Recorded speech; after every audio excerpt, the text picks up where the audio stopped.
Loneliness is worse than you think. Let's talk about the reasons why and ways for breaking out of the loneliness cycle. First of all, loneliness can make you feel more easily threatened and paranoid. Being lonely changes your brain, and in particular, something that loneliness can do to your brain is increase your amygdala activity in response to negative or threatening social stimuli. What does this mean? It means that loneliness can make you more socially vigilant, anxious, and mistrusting of other people. This seems a bit ironic. If you're lonely, you should be more trusting of other people to help you feel connected with other people again. So why does the brain do this? When you're lonely, you're more likely to focus on yourself and your own needs to protect yourself emotionally. If you don't trust other people, then you have essentially rejected them before they can reject you. And when you're lonely, you already feel rejected by other people. Number 2, when you're lonely, social interactions with family and friends feel less rewarding. Usually, when you spend time with someone you care about, it gives your brain a dopamine hit, which is basically this feel-good chemical in your brain that says, hey, that feels good, do it again. It's part of your brain's reward system. But when you've been lonely for a while, that system starts to change.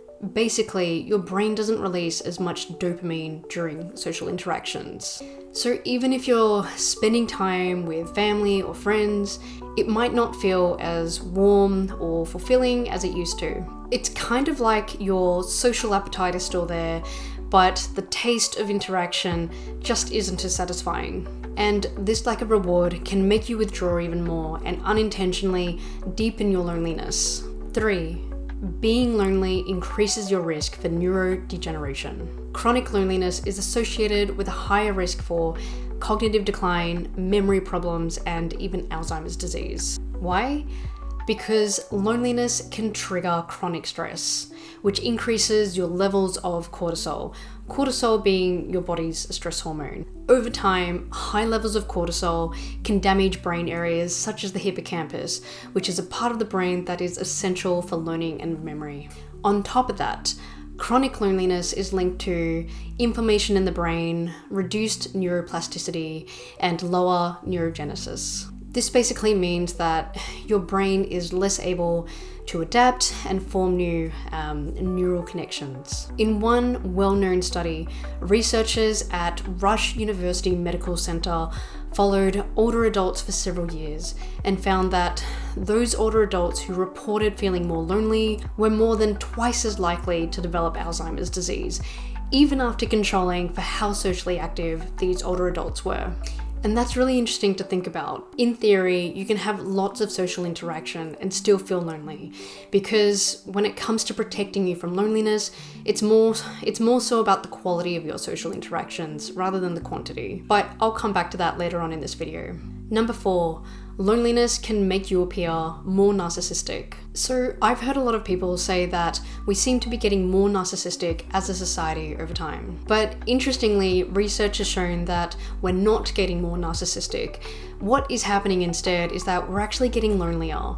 And as you get lonely, you start to appear more narcissistic. The reason is because when somebody's lonely, their brain goes into self-protection mode. They become more obsessed with their own thoughts, feelings, and fears, and especially a fear of rejection. This can lead to them talking mostly about themselves, struggling to show an interest in others, and appearing to be a little bit too sensitive to criticism. And of course, there is also that when you've been lonely for a long time, you can start to feel a bit out of touch with how to socialize and connect with others. This can also make you seem a little bit self-absorbed, when in reality, it's more so that you're just a bit unsure about how to connect properly with other people. Now, as I mentioned before, you can have lots of social interactions and still feel lonely. So what is it specifically about social interactions that can help protect you from loneliness? It's about having those kinds of relationships where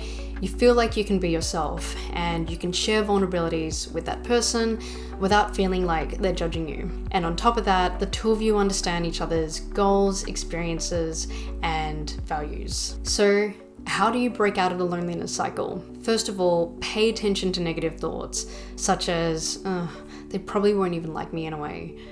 Just remember that these aren't facts and it's just your brain's way of trying to protect you from rejection. Number 2, start small. Start with low pressure interactions, such as saying hi to a neighbor, or joining a class where conversation might happen naturally. These might seem like really little, trivial social interactions, but ultimately they can help to rebuild your social confidence. Number 3, focus on others. When you're lonely, your attention tends to turn inward, which can make it really hard to properly connect with other people. So shift your attention outward. Ask people questions, show interest, try to just listen, and also try to remember things that they've spoken to you about so that the next time you see them, you can ask them follow-up questions, such as, hey, how'd you go with that job interview? Or how are the piano lessons going? Number 4, give yourself some structure. Try building routines that include regular social exposure, even if it's just casual. Volunteering, joining a walking group, or taking a class. These are things that can give your brain something to look forward to, and they can help rewire your brain's reward system so that social contact actually feels good again. Number 5, be kind to yourself. If you've been lonely for a while, it's normal to feel awkward or a little bit out of touch, but just remember, you can keep improving your social skills. And if you do embarrass yourself in some way, it's not the end of the world. In a way, if you're someone who is going through loneliness, I hope that this video has been helpful to you. Feel free to share your own thoughts and experiences in the comment section below. And if you would like to see more videos on using psychology and research to help you self-improve in some way, please remember to subscribe.